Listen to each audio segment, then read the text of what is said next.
Support comes from New York State United Teachers, a union of professionals standing with more than 600,000 workers in education, human services, and healthcare with the Our Voice, Our Values, Our Union campaign. And United University Professions, representing 37,000 academic and professional employees at SUNY campuses and teaching hospitals across New York State. Frederick E. Cole, President. uupinfo.org.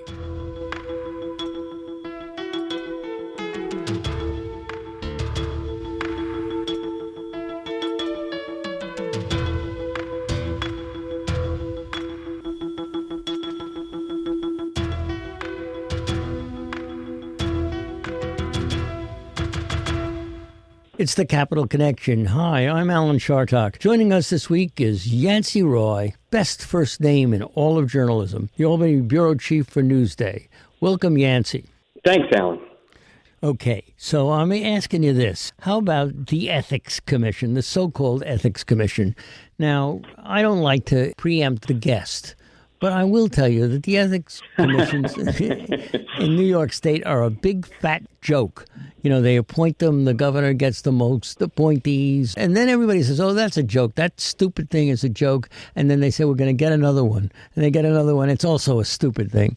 Am I wrong? There is certainly a long string of misfires with trying to create an ethics commission that the public will not only respect, but sort of look at as, okay, it's really on the job doing things. I mean, you know, I've been here a long time, and you've seen this as well, whether it was you going back to Governor Pataki, and when Governor Elliott Spitzer came in, he was going to overhaul it. He proposed something that was immediately panned.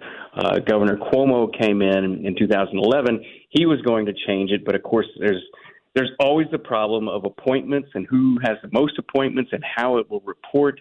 And it's just been a long, unending string of, disappointments, I think, for the public when it comes to establishing an ethics commission that will be seen as a truly independent watchdog.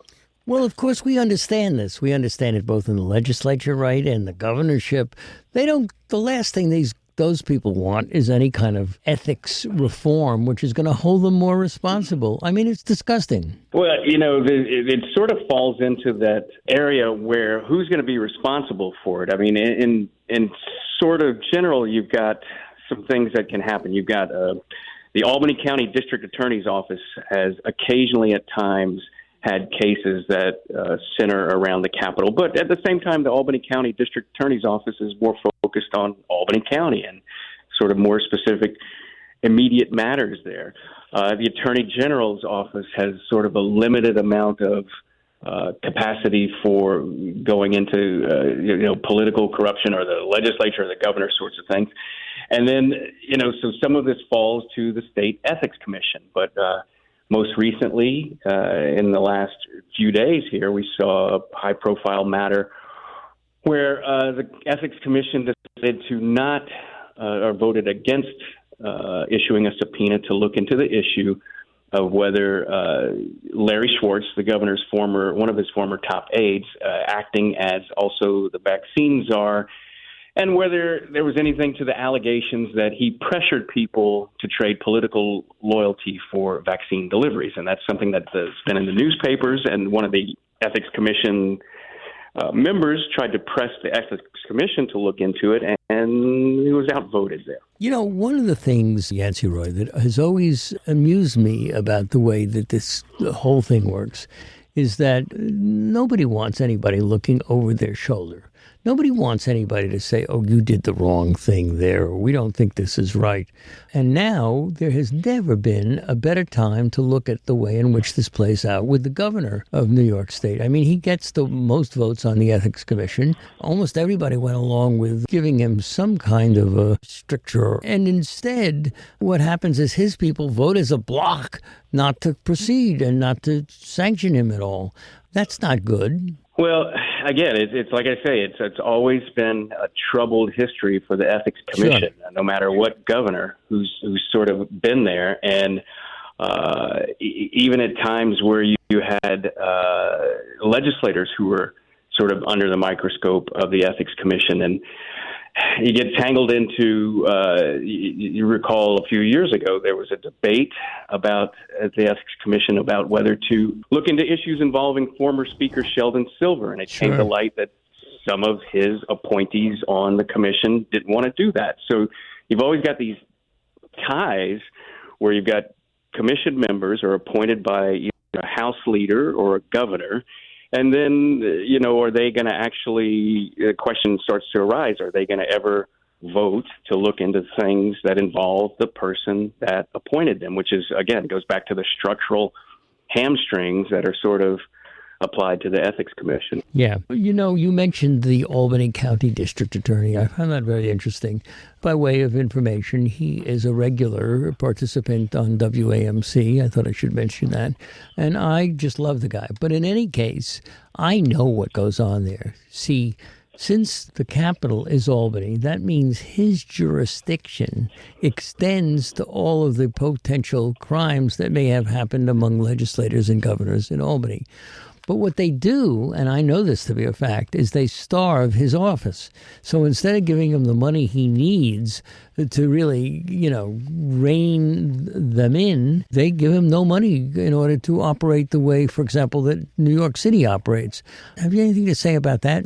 One of the most famous or well-known, I don't know if famous is the right word, that might be overstating, but well-known in political circles cases was when the Albany County DA prosecuted former comptroller Alan Hevesy, and Hevesy had multiple cases against him. So sometimes it's hard to, keep them all straight. Again, it's by and large, it's a case. It's an instance where look at what's going on right now. Some of these matters fall into that's going on. There's a swirl of controversies and investigations going on with Governor Andrew Cuomo, and I know folks generally know that, but just to sort of state them out there, there's sexual harassment that's being looked into by the state attorney general and the Assembly Impeachment Committee. There is issues about management of nursing homes and COVID and data. That's being looked into by the Assembly Impeachment Committee. That's being looked into the Federal Department of Justice. There's issues about the governor's book, recently published memoir about COVID, and whether he used state personnel and resources to produce the book. And that's being looked into by the Assembly Impeachment Committee and the Attorney General. So as far as like the immediate issues that are before the state and more importantly before the governor, I mean, those are right now falling into other venues and they are being investigated. Interesting. Very interesting, as it always is when we're talking to Yancey Roy, the Albany Bureau Chief for Newsday. Yancey, let's talk a little bit about how the GOP, according to a story you wrote in Newsday, is raiding the Working Families Party. What's that all about? Well, New York, start with this. New York is one of just a handful of states that allow a candidate to appear on multiple ballot lines on Election Day.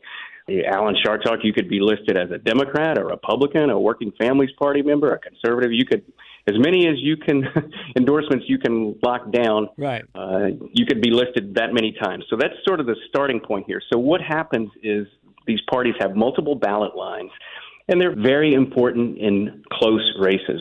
So, and on the local level, what we're seeing, it's happened out in Suffolk County at the eastern end of Long Island, and it's happened in other places in the state. Major party members, in this case, are Republicans, longstanding Republican party members, registering a few months ago for the Working Families Party, and then seeking to run in primaries, which are coming up in June, to win the Working Families ballot line. So you might have, just a run-of-the-mill city council sort of race, town board kind of race, and it's typically a Republican and a Democrat, but there are all these other minor party lines which can come in handy in a local race, and you have Republicans trying to get the Working Families Party line by winning a June primary, and then come the election day in November, you would be able to be listed on multiple lines. And so it's sort of an old story since New York has allowed people to run on multiple lines.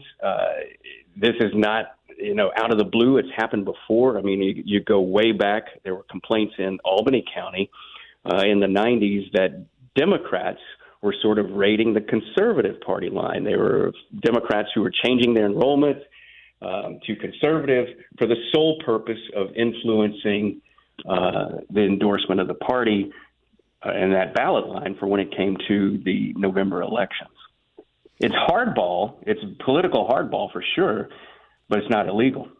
Gotcha. Now, some things I think our listeners, especially listeners in the WAMC listening area, are aware of, that I, as a Massachusetts resident, can be an unenrolled voter. And I can take a ballot in either the Democratic primary or the Republican primary. You can't do that in New York. In New York, you don't get to vote in a primary if you're either unenrolled or an independent, because you're not a Democrat or a Republican.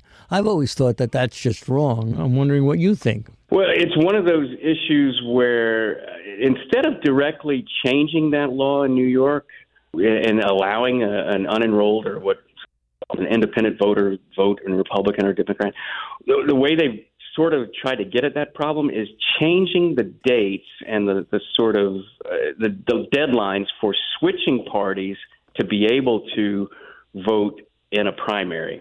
In other words, instead of just opening it up to anyone can vote in a Republican, an unenrolled can vote in a Republican primary or a Democratic primary.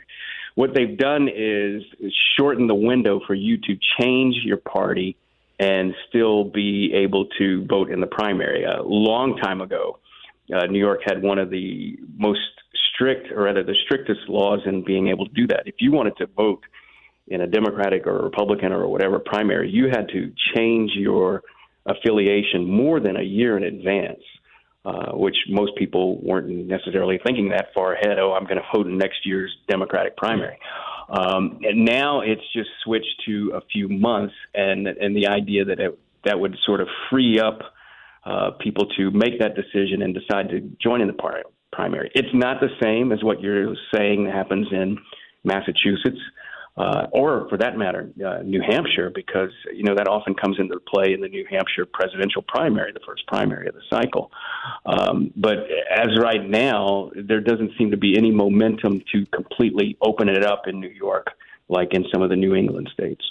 So interesting. So how are they doing in this raid of the Working Families Party? Are they going to make a difference? Now, the Working Families Party has traditionally been A, anti-Cuomo, but B, progressive, meaning to the left of center. The fact that the Republicans are raiding it may drag the Working Families Party back over to the more conservative side, right? Oh, I don't know that it would do that. What it might do, I don't think it would change the outlook or the philosophy of the Working Families Party. As you mentioned, it's progressive. It's often been affiliated with labor unions. But what it will do, if say, a Republican, normally a Republican runs in a primary, wins the Working Families Party line, what it'll do in the short term in immediate races like what we're looking at this year, which is the local races, town board, county legislature, those sorts of things, what it could do is enable, in this case, Republicans who are not really affiliated with the Working Families message, might enable them to win some local races and therefore control seats and sort of dilute the effectiveness of, in this case, the Working Families Party. But I don't think it would change the Working Families Party viewpoint at all. I don't think this is something about the outlook of the party. I think this is just a sort of bare-knuckled, anything goes attempt to win a local election. Let me talk to you about the gubernatorial election. Very interesting stuff. You've got a Long Island congressman. You write for Newsday. You're their star reporter. You got a guy who's running, who's basically a Trumper. What's he up to? You're talking about Lee Zeldin, yes, who is the congressman from the eastern end of Long Island, who has come out and run for governor and has quickly amassed dozens of endorsements for the party line, more than a year and a half ahead of the actual election. What you see they're trying to do strategically is he is trying to sort of line up and box in all of the Republican county leaders to sort of make it everyone just line up behind Lee Zeldin and sort of foreclose any kind of competition for the line. But he can't there win. Are some other people. Well, let me interrupt. He can't win. He's a Trumper. How does a Trumper win an election in blue state New York? That's a good question for the Republican leadership. Do they actually think that in New York, a very blue state, that Lee Zeldin, who's been very associated with Trump, one of his most vocal defenders during Trump's term in office, and also one of the Congress members who voted against certifying the election on January 6th, is all of that going to play well in such a heavily blue state like New York, where Republicans, by the way, are now down to about 22% of registered voters. It's a very small pocket. And also, I'll throw out this, Alan, keep an eye on the Supreme Court, which has now recently signaled that it will take up an abortion rights case, and how that might also impact next year's election. New York is a pro-choice state. It's controlled by Democrats. And if the abortion, say Roe v. Wade is overturned, set that aside for a second. How will that play in New York elections? I think that would not be good for the chances of a New York Republican running statewide, because, again, this is a state that has been very much pro-choice, and anti-choice candidates have not fared well at all on statewide elections. So that's something to watch as well as to what might play out in next year's statewide contest. Yeah, but what could Zeldin be thinking? I mean, after all, he's a conservative congressman. There are a lot of potatoes out there on Eastern Long Island. And my question is this. This is standard operating procedure, if you think about it, for the Republicans. What do they have, a death wish? I remember when Chris Gibson, a wonderful now college president, decided he wanted to run for governor. He was a fairly moderate Republican. He was a very decent guy. I love the guy. Now he's a college president, as I say. And he went to the Republican leadership, and they said, nah, we're going to get some right-wing, goofball to run for office. And they did, and they lost, of course. And now they're doing it again. What's their Weltanschauung, their worldview? What's going on with these people?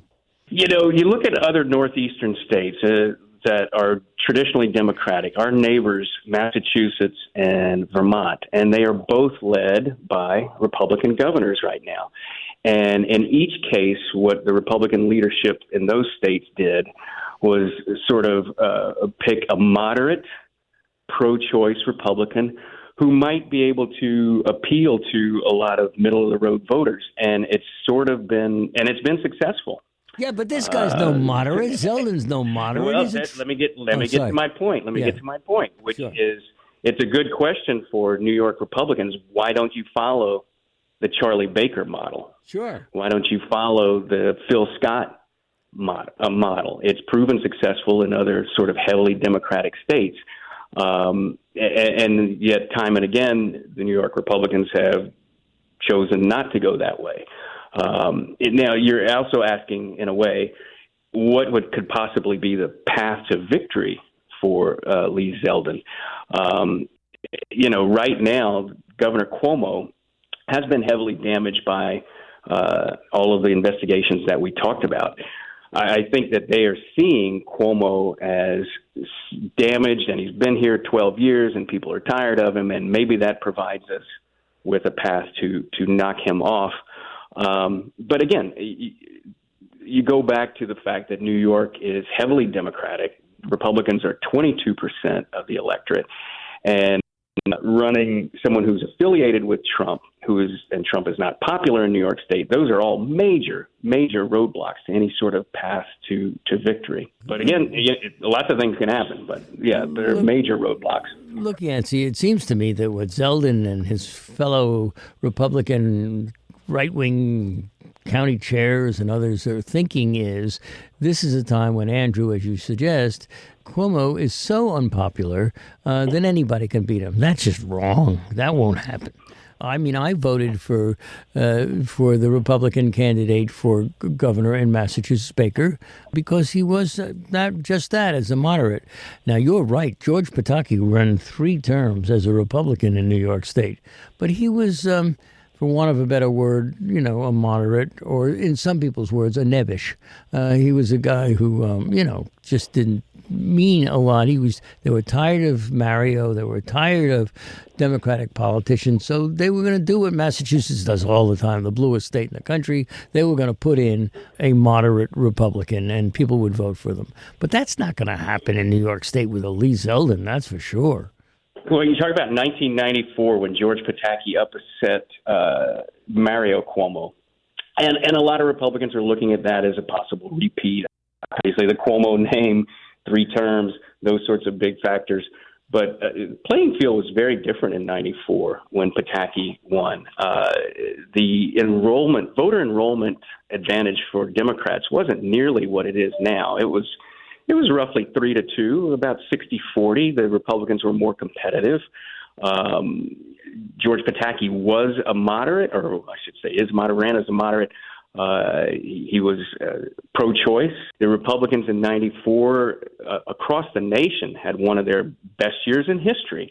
And you roll all of that up together. Absolutely. And those things you don't see them on the horizon right now for next year for the Republicans. No, you're absolutely right about that. So I don't know.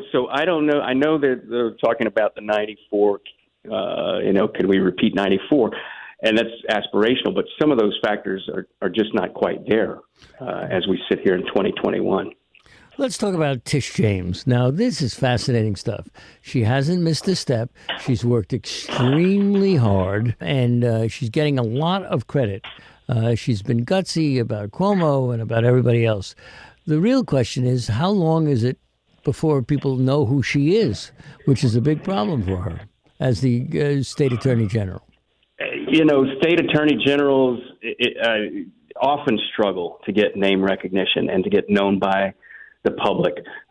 Eliot Spitzer, we're going back a couple here. Eliot Spitzer got to be known because he famously took on Wall Street and had this, I believe it was Time magazine cover, the Sheriff of Wall Street. You sort of have to find a way to make that name. Andrew Cuomo kind of already came with name recognition, which helped him becoming better known as Attorney General. Tish James, I think so far has, for a while, had focused a lot on lawsuits involving Donald Trump when he was in office, and now that he's out of office, she's participating along with Manhattan DA Cyrus Vance Jr. In now a criminal probe about Donald Trump. Yep. And now she's also raised her profile considerably with the ongoing sexual harassment allegations against Andrew Cuomo. So in a way, as this continues on, you can see that her name recognition is growing for, just in terms of political sense. And in fact, we saw a poll by Siena College just a few days ago that said while Cuomo would beat a Republican for re-election next year in a hypothetical matchup, despite all the controversies, it also said that Letitia James would probably do better against a hypothetical Republican.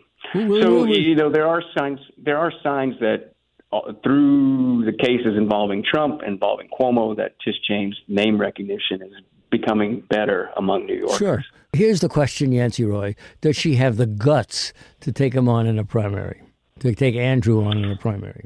Well, that's a long way off. And, there's just so many cards to be played. We don't know where any of these investigations are going just yet. And you'd have to find out if any of those result in anything regarding Governor Cuomo's tenure before you could handicap any kind of primary right now.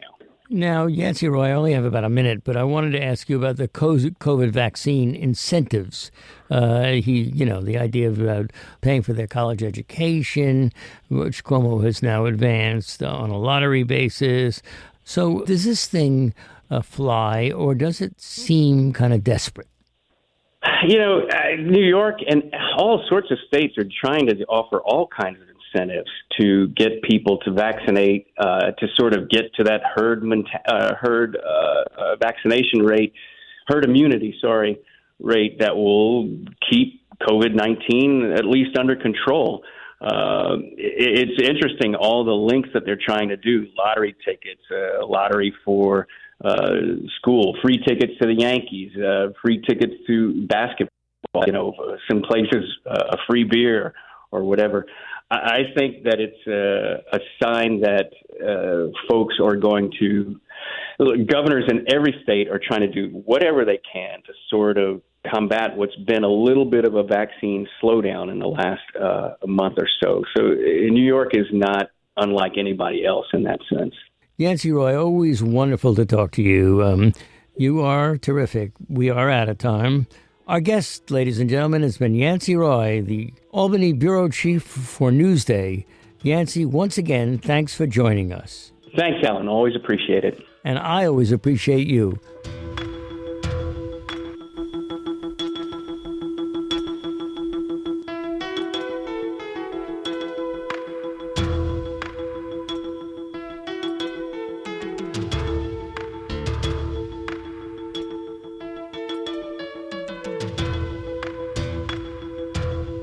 Support comes from New York State United Teachers, a union of professionals standing with more than 600,000 workers in education, human services, and healthcare with the Our Voice, Our Values, Our Union campaign. And United University Professions, representing 37,000 academic and professional employees at SUNY campuses and teaching hospitals across New York State. Frederick E. Cole, President. UUPinfo.org.